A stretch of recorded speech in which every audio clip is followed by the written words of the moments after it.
Domino's guy is here. The Domino's guy is here. The Domino's guy is here.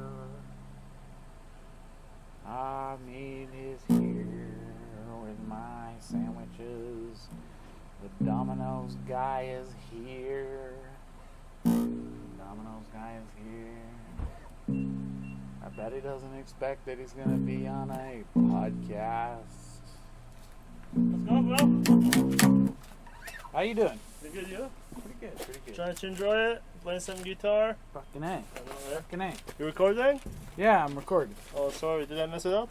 No. You're perfect. You're right on time. Alright. I'm doing a podcast. It's called VTWaterCycles. Oh, nice. So, the goal is to talk about water cycles in Vermont. That's cool. Man, good luck with that. Thank you, man. Hope we're gonna hear it soon, right? Very good. Uh, I'm gonna play you out. yeah. Let's hear it, man. Pop it up. Yeah. Thank you, Domino's guy. Much appreciated. Yeah, I hook up, man. Thank you. There it is. First interview. Got it out of the way. That wasn't even hard. Alright, Domino's guy was great. Sweet. Under 5 dB. What I'm trying to do here is I'm trying to give you some perspective on who I am, what I'm all about. I'm not some unreachable celebrity or random. I'm a random Vermonter dude, and I am interested in what's going on with the water. But first, in order for you to get perspective on my conversations that I will have in the future, I want to explain who I am as a person. Watch. I gotta kick this sandwich off. Oh, Domino's sandwiches. Oh, boy. Fuck, they burned it. That's alright. Drunk food wasn't meant to be cooked to temperature. It was meant to be cooked a little bit too hot. I'm making a shit show of myself, but I want everyone to know who I am. When I'm most vulnerable, it's probably when I'm drunk. It's a part of my life. It's a part of my culture. It's who I am. And the important thing is that everybody understands who I am so that they can base their view of my conversations with other people on a known variable. Essentially, I want to talk to all different Vermonters about water in Vermont, what's fucking with it, what's great about it, what are the challenges that Vermont faces with having clean water, or I guess that presupposes that the water is not clean. I just want to get into it, and I want to know what other people think, and I want to know what I don't know already. And I'm sure that is ample. I know that I have a lot to learn. So I'm trying to be open to it. This is my opening episode, and I'm hungry.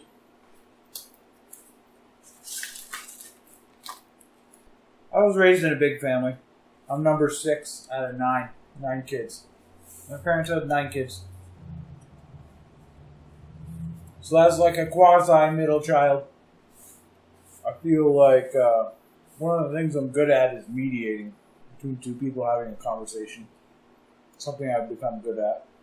Part of what I've learned as a middle child growing up is what you think is not that important. It's what the group thinks. Because that's what actually ends up happening. So with any luck, I think I can convince Vermonters of what is really actually happening. And the more we can get the group on the same page of what is really happening with the water in Vermont, the more I think we can get down to work on doing whatever the hell it takes to correct any problems we come up against. And even though I haven't met any of my viewers yet, because I'm recording my first podcast, I haven't gotten any responses on how good or how poorly I've done on my podcast. I don't have any feedback to work from. My goal is to just lay it out there, ask people what they think, and make corrections as I go. If you want to check out my podcast, you can learn more on VTWaterCycles.com. That's my slug, my internet slug. I'm probably going to do terribly with Twitter and Facebook because I'm jaded from trying to use it for my own personal. Oh, this is going terribly. I don't want to degrade myself or be self-deprecating, but I do want people to know who I am, what I'm all about. So, my name's Mike Brown. I work at a software company. It's a really cool company that makes software. And I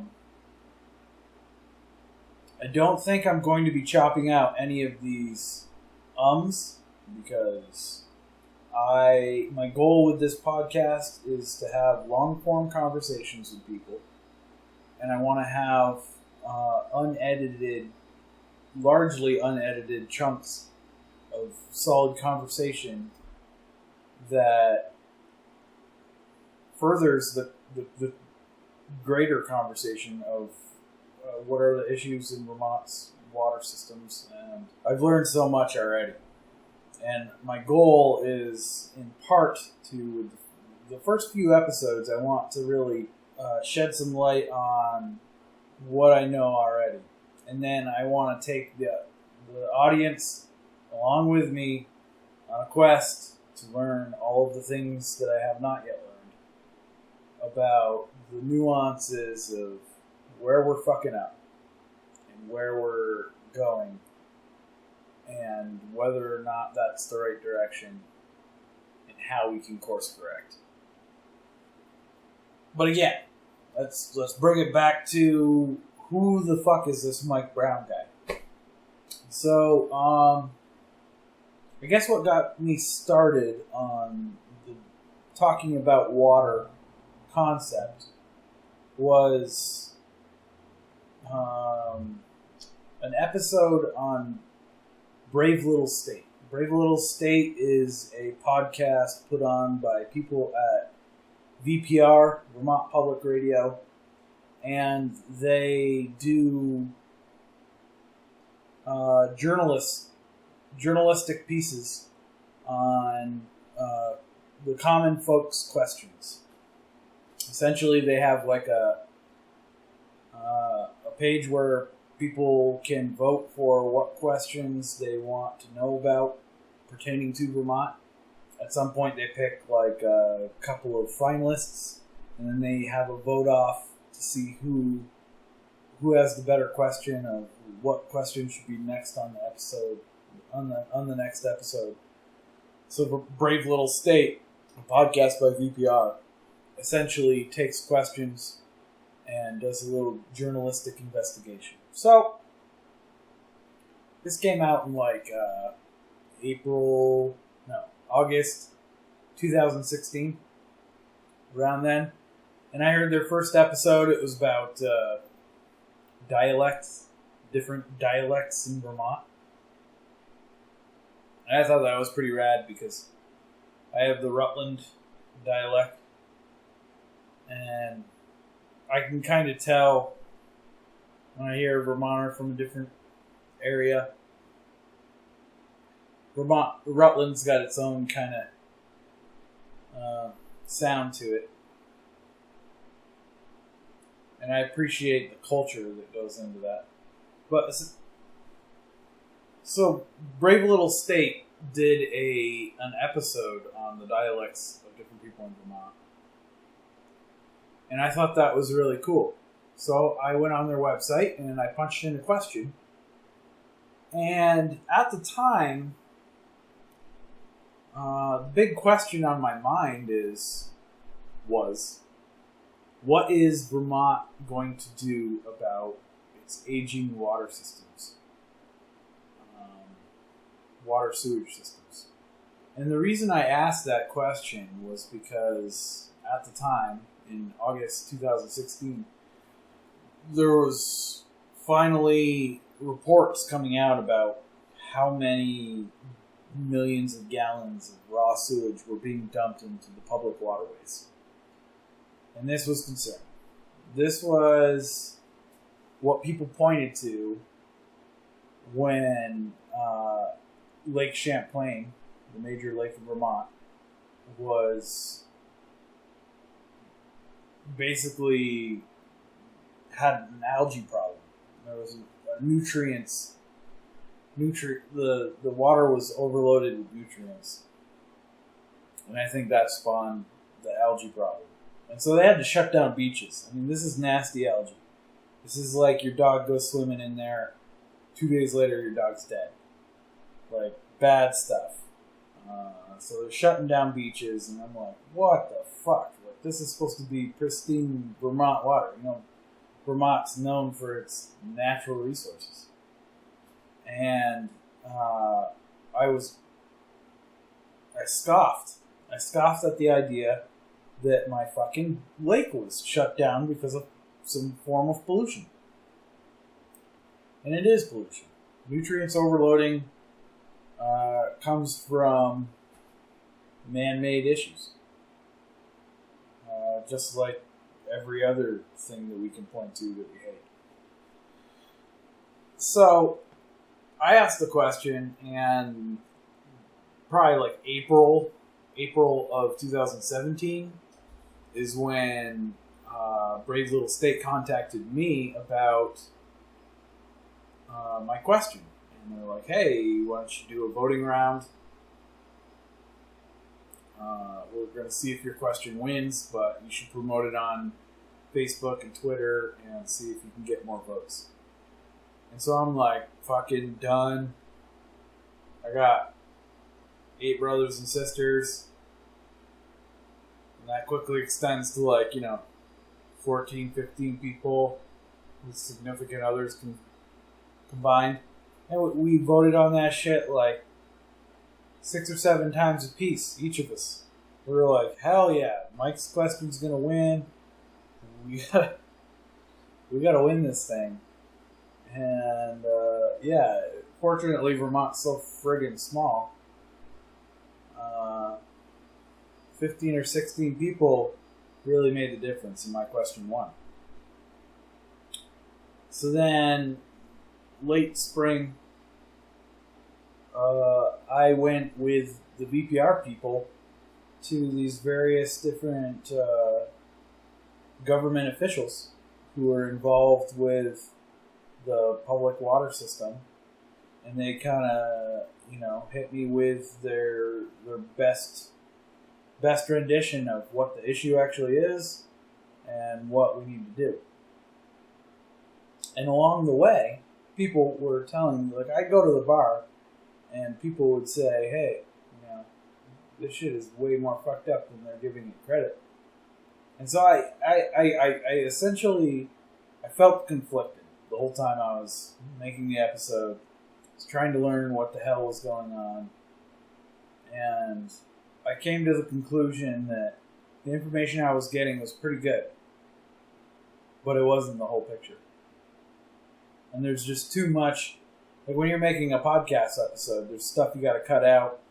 You gotta add music and all this stuff. And you gotta make for a nice little tidy story for people to, wrap it up at the end of the show and get their good feeling. And then, subscribe so that they'll listen to another show. And this is just, standard production philosophy. You don't want to have a story that hangs at the end and doesn't give you all the answers. And this was the main thing that I took issue with. All this production value into well-edited snippets from popular people in the system. It didn't cut it for me. It didn't answer all the questions. And it sure as hell didn't feel right to leave it on any sort of positive note. To their credit, it was a great fucking episode. Like, I was so proud to be a part of it. And I did learn a lot. But this podcast, VTWaterCycles, the goal of this podcast is to reach a little further. To reach out to people in Vermont and give them the floor. Give them an hour's time to really lay out their ideas and say what they want to say so that the listeners of the podcast can make their own opinions, not based on the story they were sold, but rather the information they were given. And I feel like a long-form conversation podcast is the best way to give people access to the information without giving them the feeling that they're being sold a bill of goods. I think it's a good plan. Really, there's no way to fuck it up because this first episode is definitely going to set expectations for how high a quality you should be getting. I don't want to blow anybody's speakers out. If you're listening to it in your headphones, I want you to be able to trust me that I'm going to take out the weird clips and bullshit that happens in the background. I'm not going to be anal about cutting out ums and uhs and pauses because I think those speak to what a person is thinking when they're saying something. I think there's something being communicated there. But I am going to, like in big chunks, try and provide clean audio. A nice little ditty in the beginning, a nice little ditty in the outro, and I'm going to try and be consistent. God knows when I'm going to publish this or publish the follow-up. I got to do an interview with somebody who's really smart. I don't know who yet. I got a couple ideas. I'm not going to divulge my secrets. I don't know what's going to work out. I don't want to lead people on and then not produce what I'm leading them on to. But yeah, those are my thoughts about what the podcast is. That is what I'm trying to do. That is what we're going for here. A discussion amongst Vermonters about what's happening in Vermont water. I want to speak with people who know nothing about water and get their perspective on what they do know, as well as speak with experts about what they believe is going on with water in Vermont. And I think the end goal is to produce at least 20 episodes where I have long-form conversations with people who could speak to the issues that actually affect Vermont's water cycles. So I want to open it up to people who aren't necessarily Vermonters. Maybe there's somebody in New Jersey that's got a lot of insight into Vermont's water problem. I want to open it up to somebody in Vermont who doesn't know jack shit about water, other than it's got an H and an O, or a couple O's. I want to open it up to everyone. I want to share my experience interviewing these people with anyone who's willing to listen in an effort to further the conversation. I think that basically covers everything that I want from this podcast. My sandwich is getting cold. Fuck this, I'm done.